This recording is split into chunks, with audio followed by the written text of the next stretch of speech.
Hello, and welcome to the Musical Minds podcast, where it is our job to flesh out the mindset and ways to cope with the struggles that ensue in becoming a high-performing musician. Hosted by Eric Reinhardt and Jake Pietranero. Now let's get on to the show.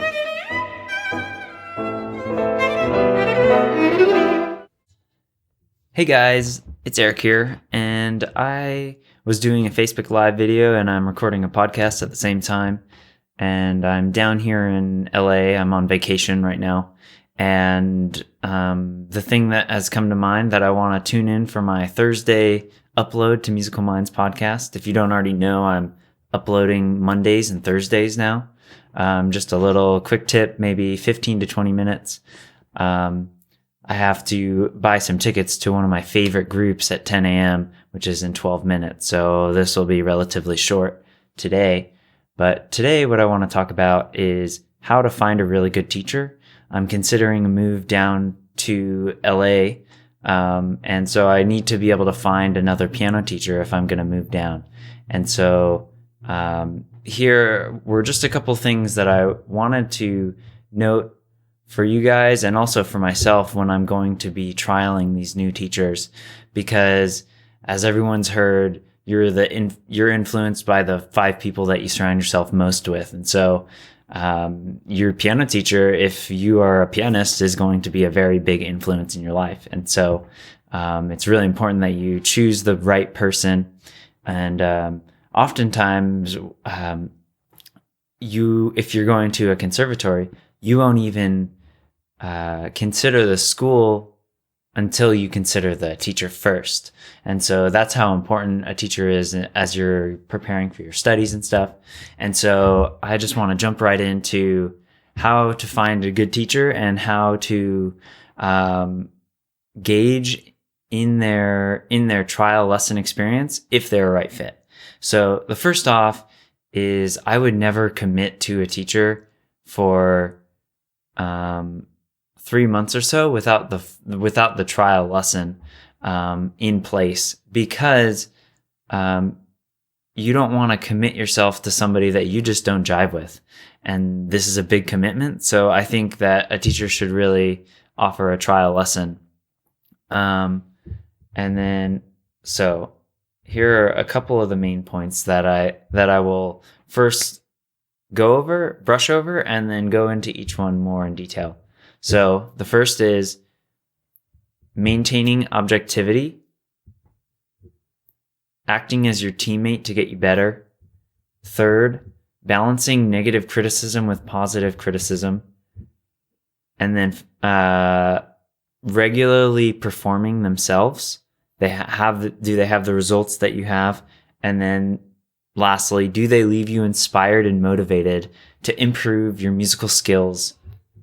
Anyway, so the first one, transparent about their own experience and maintain an objective viewpoint. So this is really important to me because a teacher wants to give advice that is actually objective first. So that rhythm was not, they might say, that rhythm was not coming in on beat 3. That is an objective statement. Versus that sounded bad is more of a judgmental and a subjective statement. And so you want this person who can kind of be this objective viewpoint to give you perspective on your own playing, but not necessarily create these judgmental statements. So I wrote down, they'll use phrases like, I noticed that you are doing this, or in my own experience, I found that I can fix this problem. I use that phrase a lot. In my own experience, I can do this, or I would prefer to use this fingering over that one, but that's just me. Why don't you experiment with it so that you can figure out if that works for you as well? So the next one is that your teacher is going to act as your teammate to get you better. It is just as much their job to get you good as it is your job to get you good. Just because they have a high level of skill in piano doesn't mean that they can be this authoritarian. You are paying them in a transaction, and so they are as much invested as developing your musicality. And so if they are putting a lot of ego into their teaching and acting like they're better than you, or that they have higher value than you, that's a quick sign to get out of a relationship with a teacher. If they are going to be consistently pushing you down and, so that kind of ties in with the third one, which is you really have to balance negative criticism with positive reinforcement, in my opinion. I had a teacher a couple months ago, and they were maintaining this objective viewpoint, like I said, was important. But what they weren't doing was so I'd be going back week to week to week, and I'd feel like I'd make progress up until the lesson. And then all that they could offer me is just this, all the things that I was doing wrong. And so after this hour lesson, I would feel horrible. And I'd feel like my playing was worthless and that I was a terrible piano player. And so I think we all know, and it's proven scientifically, that the brain is geared towards negativity, and will latch onto that. So if you have like 1,000 YouTube comments and one says like you're fat or you're dumb, people really get upset over that and really fixate on that. And so it's the same thing with piano and getting piano criticisms.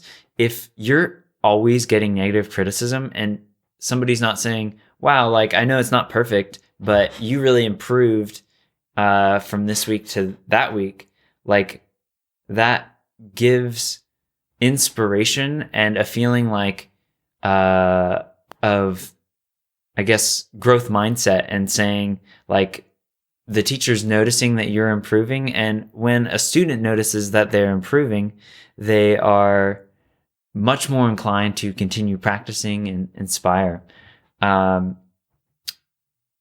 This next one of is the teacher actively performing regularly?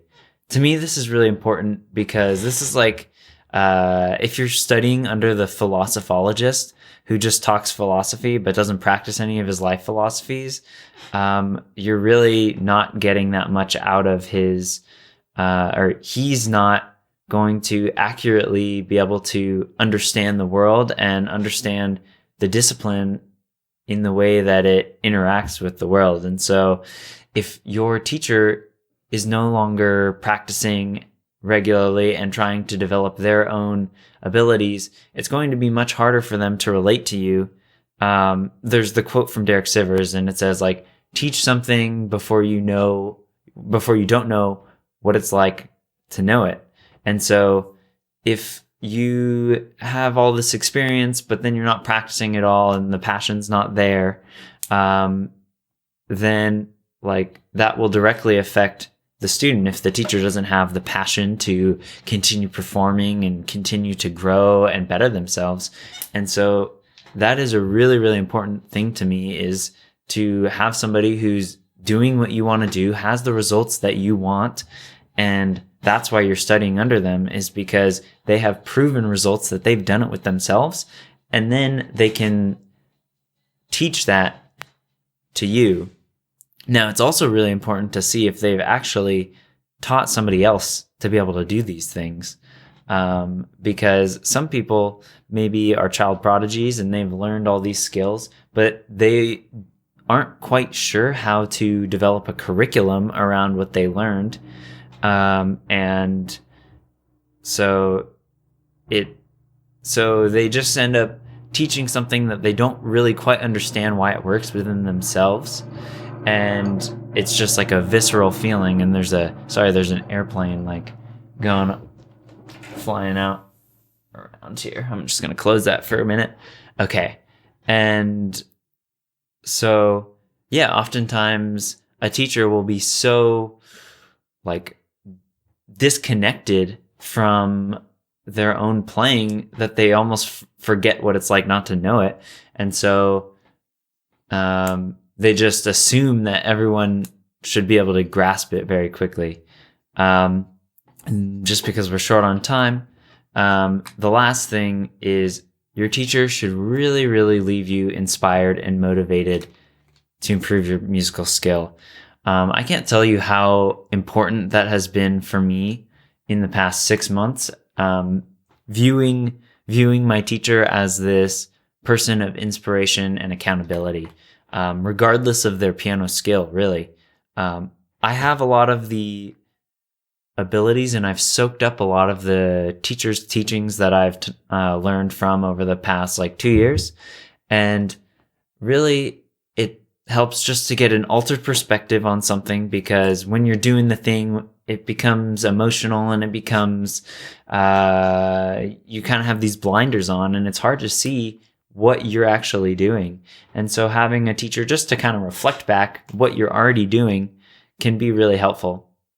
And also, just in these past 6 months, progress is very slow once you get to a certain point. You've probably heard of the 80-20 rule, where you get 80% of the results in the first 20% of time. And then to get to that mastery level takes endless hours. And so progress is really slow, and naturally you'll get impatient. I get very impatient of just wanting to learn things much faster.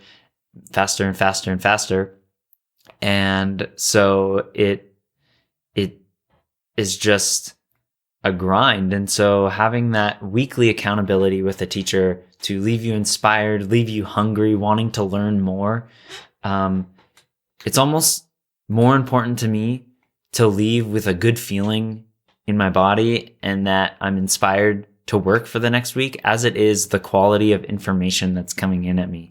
And so this is going to be really important as I'm trialing out new teachers and trying to find somebody who I resonate with, who's not going to just tell me, oh yeah, everything's good and you're a fantastic player. That's not their job. Their job is to get you better. But it's also not their job to say, yeah, all of that was crap and you did nothing right there. And especially the personal relationship of just you and your teacher, they have to be sensitive to the emotional state from day to day and moment to moment. I've had a couple lessons with this teacher that I had a lot of difficulty with, and I would leave crying, and I don't think that he could even tell that I was emotionally upset because of the way that he was treating me.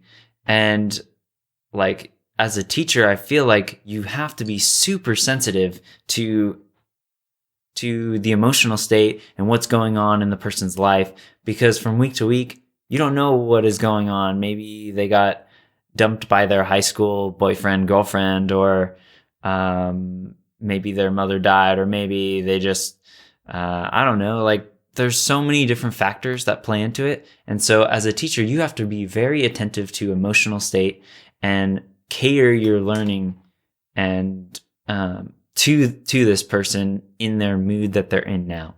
So it's 10:01, and so I need to go buy my tickets to Above and Beyond Group Therapy 250. They're my favorite group. They continue to inspire me with their messaging. And thank you for tuning in. I've been looking at the statistics on SoundCloud. I just want to give a shout out to a couple of my friends. John Tran, I see that you're listening. Heather Ann, I know you commented. Heather Ann was a bandmate of mine in high school. She left a review on iTunes, and I'm very, very thankful for. So thank you so much for taking the time out of your day to listen. I'm hoping that I'm benefiting somehow. Maybe you've been learning alone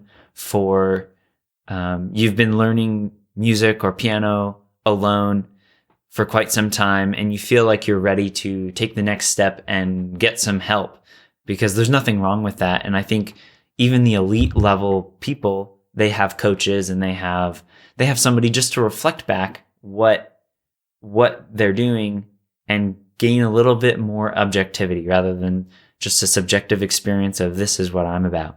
So, hope this is helpful. If you take piano lessons and you'd like to take online piano lessons with me, you can email me at ericreinhardtpiano@gmail.com. And I'd be happy to do like a trial lesson with you over Skype and just see what your motivations are, what your goals are, and if we're a right fit. So, thank you for listening. And this will be on the Musical Minds podcast. So if you haven't already listened to that, go over to iTunes, Musical Minds Podcast, or on SoundCloud, Musical Minds Podcast.